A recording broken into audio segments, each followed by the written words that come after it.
The HOA didn't like my gnomes, so I built them a castle. I'll never forget the day Karen stormed into my yard like a hurricane in a blazer, her clipboard swinging like a guillotine. "These gnomes are a disgrace," she shrieked, her voice piercing the quiet of my suburban street. My heart sank as I stood there, dirt on my hands tending to the petunias my grandma taught me to grow. Those gnomes weren't just lawn ornaments. They were my joy, my rebellion, my little army of whimsy. And Karen, the HOA's self-appointed dictator, wanted them gone. What she didn't know was that her war on my gnomes would end with me building them a freaking castle. My name's Ellie, and I've lived in Meadowbrook Estates for 3 years.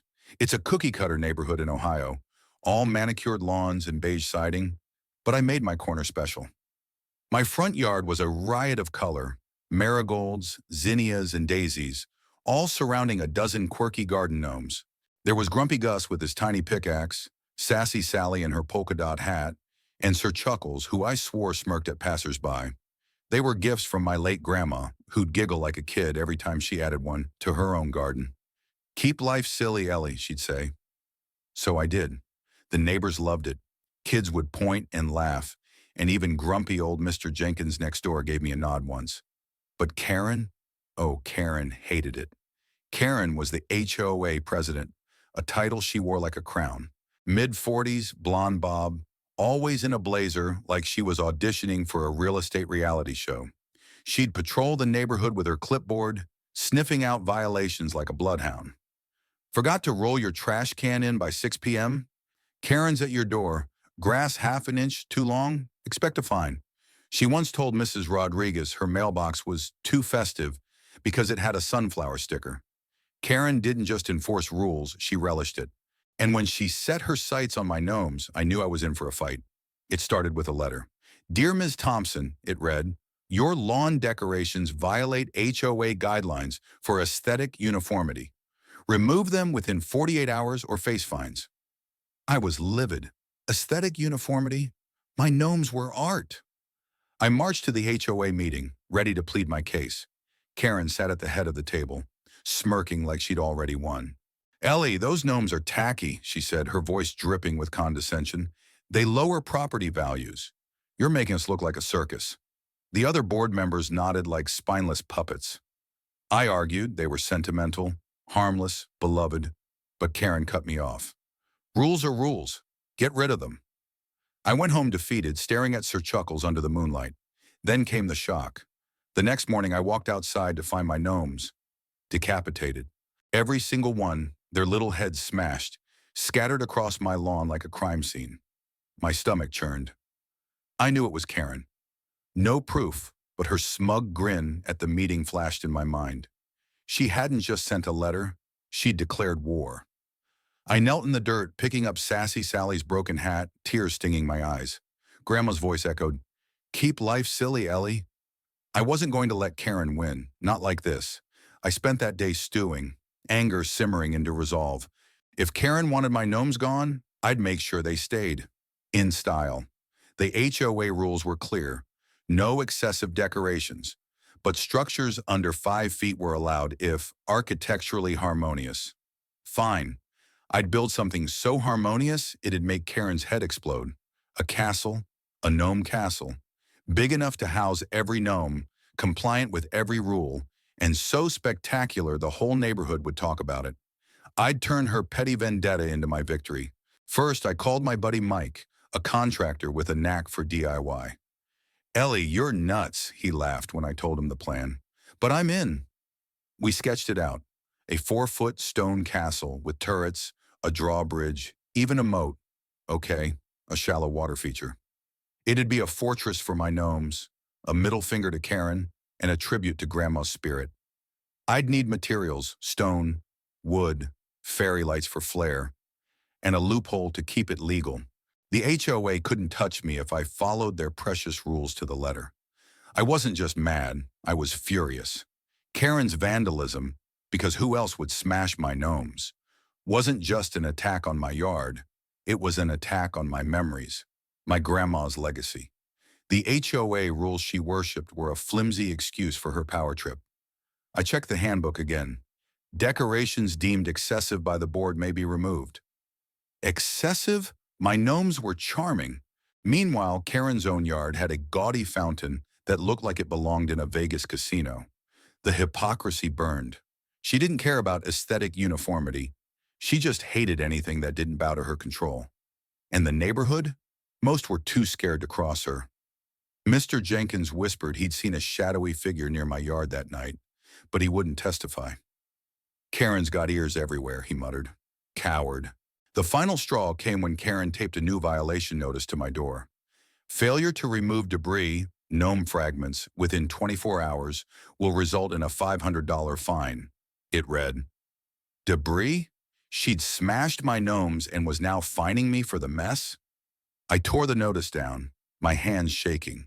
This wasn't about rules anymore. It was personal. Karen thought she could bully me into submission, but she'd underestimated me. I wasn't just going to comply. I was going to fight back with the kind of petty, creative revenge that would make Grandma proud. The plan took shape over coffee with Mike and my neighbor Lila, a retired art teacher who'd once painted a mural Karen called an eyesore. Lila was all in. Let's make that castle a masterpiece, she said, her eyes gleaming. We pored over the HOA handbook, exploiting every loophole. Structures under 5 feet? Check. No excessive lights? We'd use subtle fairy lights. Water features allowed? Our moat would be a glorified bird bath. The castle would be a fortress of compliance. So airtight Karen couldn't touch it. But it'd also be a spectacle. Big, bold, and impossible to ignore. I wanted every neighbor to see it and laugh, to see Karen's rules for the joke they were. Mike sourced materials, reclaimed stone from a local quarry, cedar for the drawbridge, and waterproof sealant for the moat. Lila designed the aesthetics. Turrets shaped like gnome hats, windows carved with tiny pickaxes. I ordered new gnomes online, each one a doppelganger for the fallen. Grumpy Gus 2.0, Sassy Sally Reborn, and Sir Chuckles with an even smugger grin. The budget was tight, $800 total, but Lila chipped in paint and Mike bartered for discounted stone. We'd work at night to keep it secret, building in my garage until the grand reveal. Karen's gonna lose it, Mike chuckled. I hope so. Construction began under cover of darkness. Mike hauled stones while Lila and I assembled the frame. The castle took shape like a dream. 4 feet tall, 3 turrets, a working drawbridge powered by a hidden pulley. We carved a plaque, Gnome Haven Castle Est 2025. The moat shimmered with LED lights, just bright enough to dazzle without breaking rules. Every night I'd glance at Grandma's old gardening gloves on my workbench, feeling her spirit cheering me on. This wasn't just revenge, it was honor. I was defending joy, silliness, the things Karen couldn't stand because they reminded her she had no soul. We hit a snag when Mr. Jenkins caught us hauling stone at 2 a.m. What in tarnation? He hissed. But when I explained, his scowl softened. Karen's a tyrant. I'm keeping my mouth shut. His silence was gold. By day I played nice, clearing the debris to avoid Karen's fine while dodging her smug patrols. She'd drive by, eyes narrowed, sensing I was up to something but too arrogant to investigate. Her overconfidence was my weapon. The neighborhood buzzed with curiosity. Kids whispered about Ellie's secret project. But no one snitched. For once, Meadowbrook was on my side. The castle was nearly done, and the reveal was set for Saturday night. Lila painted the final turret while Mike wired the lights. I placed the new gnomes in their thrones, each one a tiny warrior ready to face Karen's wrath. But I added a twist, a donation box by the castle, with a sign, Support the Community Garden. If Karen wanted war, I'd fight with kindness too. Grandma always said gratitude turned enemies into fools. I was ready to prove it. Saturday night arrived like a storm of anticipation. Mike, Lila, and I hauled the gnome castle from my garage under a tarp, hearts pounding as we set it up in my front yard. At 8 p.m., I flipped the switch. Fairy lights blazed, the moat sparkled, and Gnome Haven Castle stood proud, a 4-foot fortress of defiance.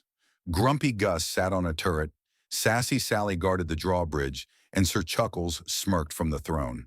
I posted a photo on the neighborhood Facebook group, Welcome to Gnome Haven. Donations for the community garden, welcome. Within minutes, neighbors poured out, kids squealing, adults snapping photos, even Mr. Jenkins clapping like a kid at a circus. Then came Karen. Her SUV screeched to a stop, and she stormed across my lawn, face redder than a tomato. "What is this monstrosity?" she shrieked, clutching a crumpled violation notice. Her blonde bob was a mess, her blazer askew. She looked unhinged. "You're in violation! This eyesore is coming down!" I stood calm, arms crossed. "Check the handbook, Karen. It's under 5 feet, architecturally harmonious, and the lights are within code."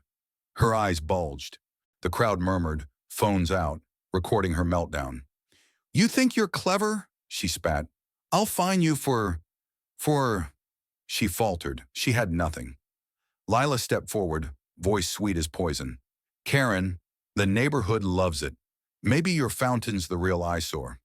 The crowd laughed and Karen's face twisted. She lunged for Sir Chuckles, but Mr. Jenkins, grumpy, silent Mr. Jenkins, blocked her. "Leave Ellie's gnomes alone," he growled. The crowd cheered. Karen, humiliated, stormed off, muttering about legal action. But the damage was done.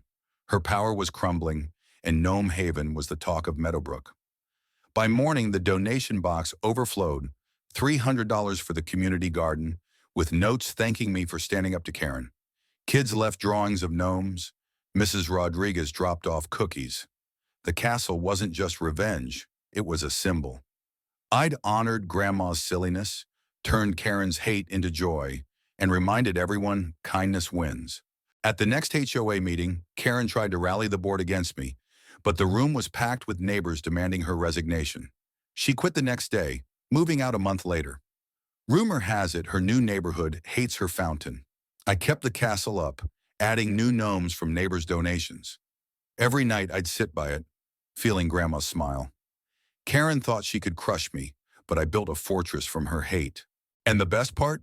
Sir Chuckles now wears a tiny crown, ruling Gnome Haven like the king he was born to be. The end.